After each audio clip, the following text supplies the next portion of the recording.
Hi everyone, Pablo here from Unique Japan. How are you? Coming to you from my place in the UK. It's June 2018 and it's my great pleasure to introduce a very fine katana from the early Edo period, Kambun era, by Kaneshige. He worked in Bushu, sort of Edo area.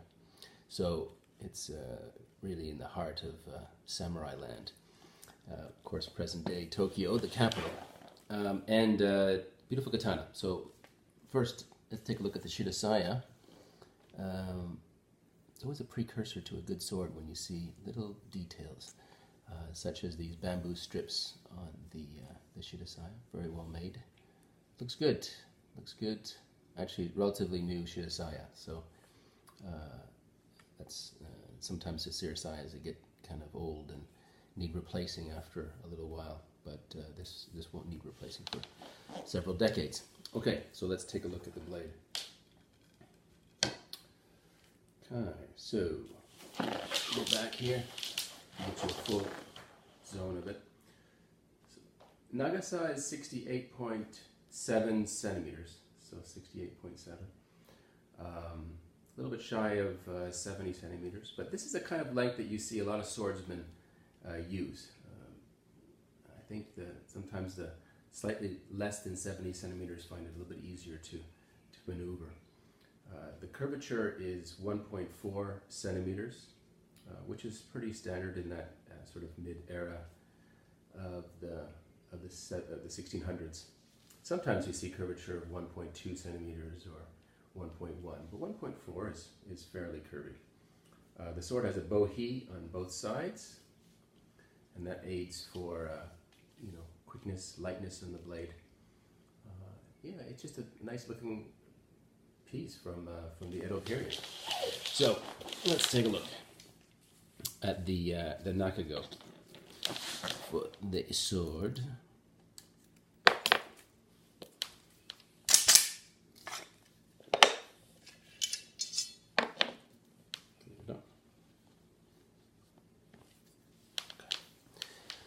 All right, so let's see if we can get a nice shot of that for you. That's Bushuju. So while living in Bushu, Edo, Tokyo area, and we have that's Ue, like above. So Kazusa no Suke Fujiwara is the clan's name. So Kazusa no Suke is his title. And then Fujiwara, and then Kaneshige. There we go, Kaneshige. You can see that the nakago has a beautiful patina to it, nice brown look. Sometimes you get patchiness on nakago, but not this one. It's very, very clean.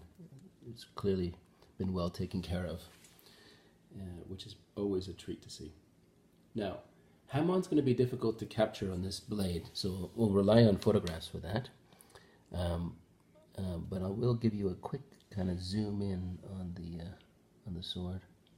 It might catch the light a little bit.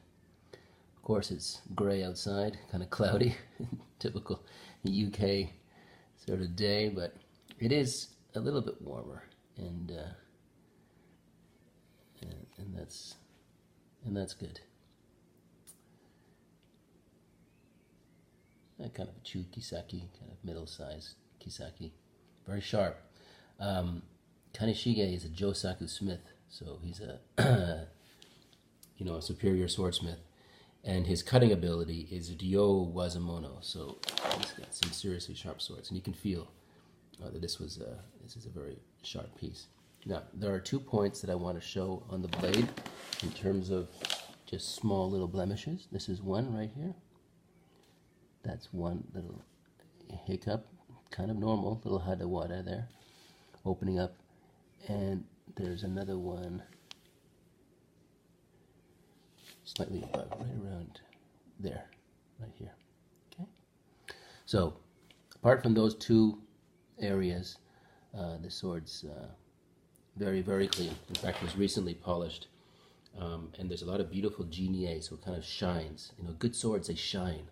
And this is one such sword. You kind of A lot of people, when they hold the sword, they're looking at the hamon, they're always like very tight, and they're looking at, which is okay, but sometimes, balance it out. Lift the sword out further away, and then a sword like this, you can really appreciate more from a distance, So when the sword's away, I know you can't see the hamon, what I see right now, but it shines, You see that with the sort of Soden Bizen, there's a mixture of Soshu and Bizen tradition.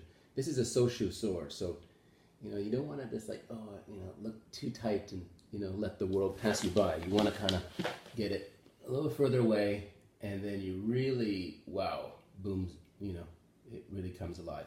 Okay, so I'll try to get some good photographs for you to see, but very healthy boshi.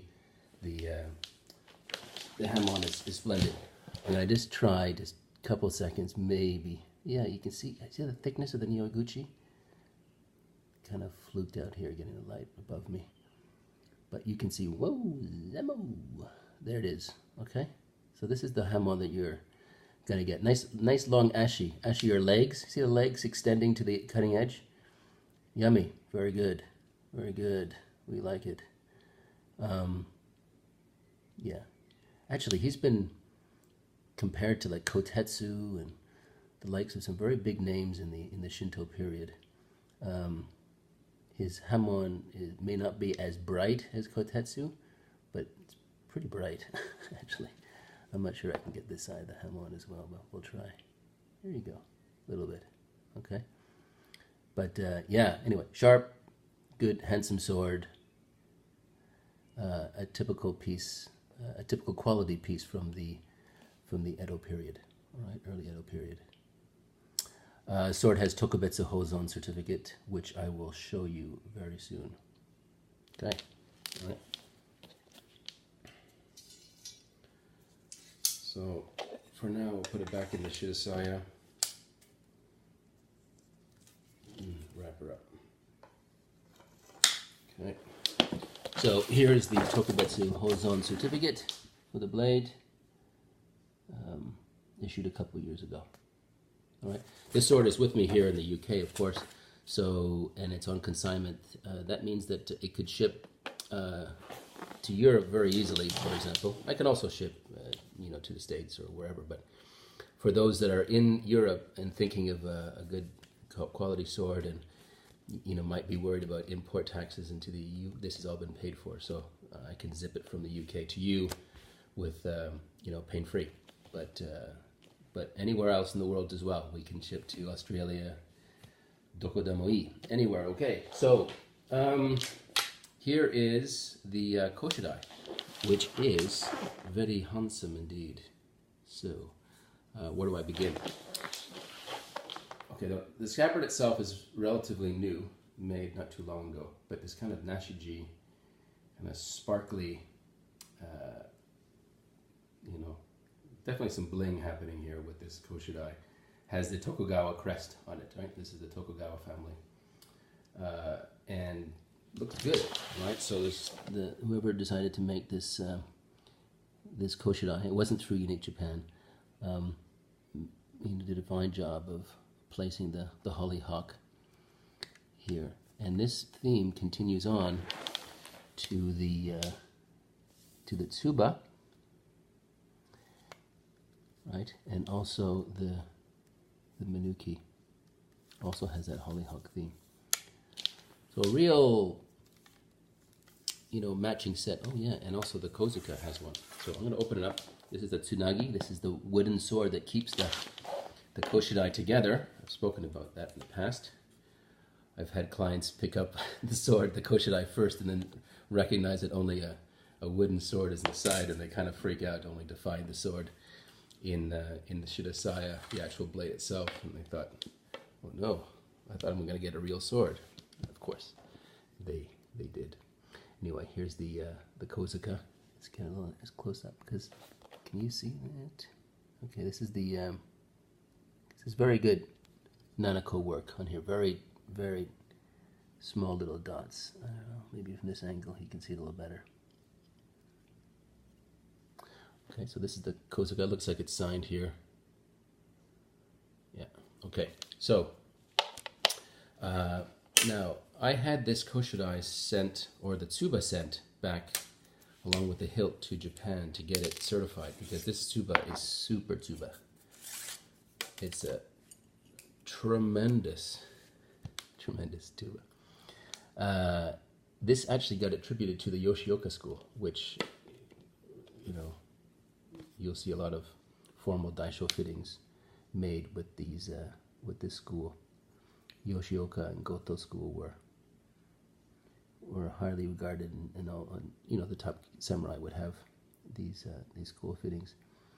But the quality of this the work here is just fantastic. And here's the certificate for the Yoshioka school tsuba. All right, so this is valuable in itself. Just this nice, beautiful tsuba. I always like to see this as well. This is the seppa. We've got gold on one side, gold wrapped around copper. So on both. So this looks good. Okay, very nice. And here's the tsuka. And the tsuka is good. Also some nice nakago work on the tsuka. Just trying. There he is. See?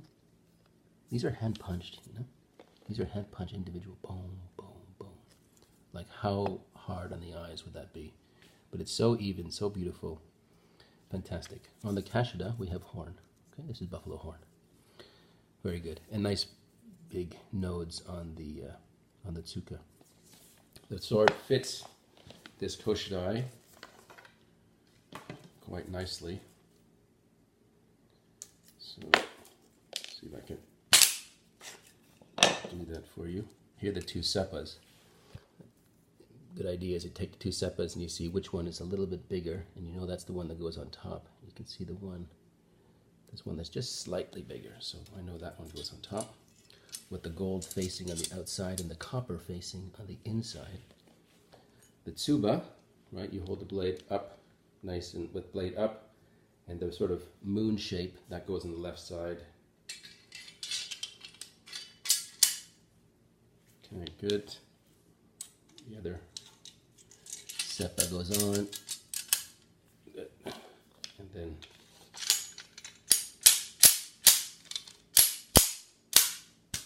see, nice and tight. Yahoo. Good. Okay, good. Nice, beautiful. And then just gently place the sword inside the koshidai. Voila. Okay. And then you can place the kozuka. This is the reason why tsubas have holes in it, right? Little holes so that you can pass the kozuka inside. Yeah, very good. There's no kogai on the other side, so if you find a nice hollyhock theme, it's a nice little project for the next owner. You can complete the set with the kogai, which is the hair pick, and slot that into the open slot that's in the koshidai. All right. So, oh yeah, there's one more certificate for the tsuka here. Okay. We have, of course, translate everything for you. Okay. So, certificate for the tsuba, certificate for the tsuka, and certificate for the blade itself. The sword comes in 2 bags as well. Don't normally show the bags, but I do like this this Shirasaya bag. You know, like a rose pattern on there. It's very pretty. Details matter. And also, this bag happens to have the title, the Kozuka no Suke. So his title, and then Kaneshige right here. So you don't often see a monogrammed bag either. All right. So that's it. That concludes our Kaneshige. If you have any questions regarding this piece, it'll be my pleasure to answer them. And yeah, it's always a great pleasure to serve you for all swords. Anyway, thanks. Cheers. Bye.